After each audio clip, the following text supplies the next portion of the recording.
ہیرا منڈی لاہور میں ایک تاریخی علاقہ ہے جو کہ اپنی منفرد تاریخ اور ثقافت کے لیے جانا جاتا ہے۔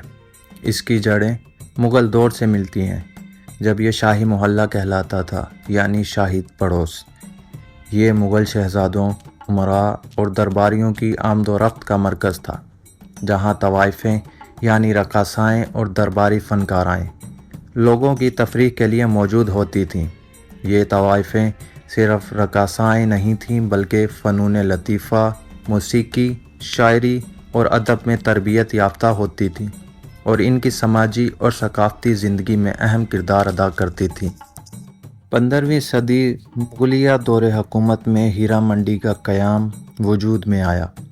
اس دور میں یہ علاقہ شاہی محلہ کے نام سے جانا جاتا تھا اور یہ لاہور قلعے کے جنوب میں درباریوں اور شاہی ملازمین کی رہائش گاہ کے طور پر تیار کیا گیا تھا۔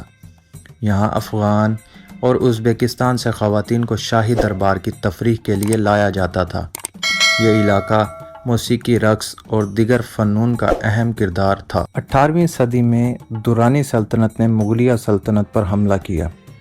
درانی سلطنت کے بادشاہ احمد شاہ درانی، جسے احمد شاہ ابدالی بھی کہا جاتا ہے، اس کے حملوں کے بعد ہیرا منڈی جسم فروشی کے مرکز کے طور پر جانا جانے لگا۔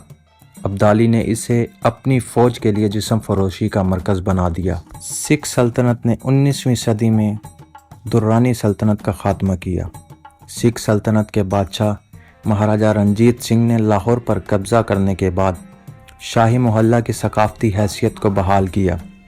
یہیں پر اس علاقے کو ہیرا منڈی کا نام ملا۔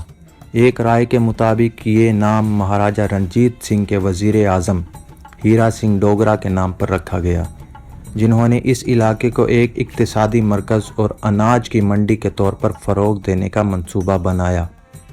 اس طرح یہ پہلے ہیرا سنگھنی منڈی کہلایا اور پھر ہیرا منڈی بن گیا۔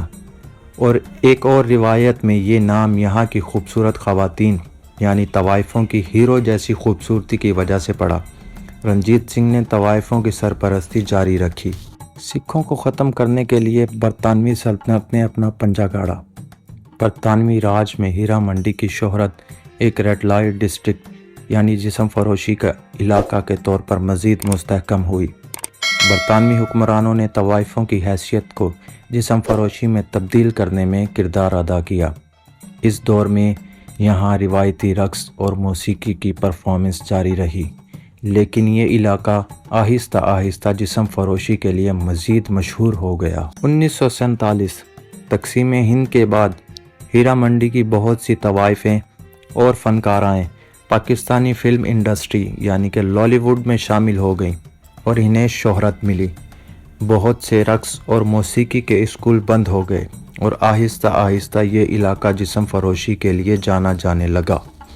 آج ہیرا منڈی دن کے وقت ایک عام بازار کی طرح کام کرتا ہے، جہاں موسیقی کے آلات اور روایتی مغل جوتے یعنی کھسا کی دکانیں ہیں۔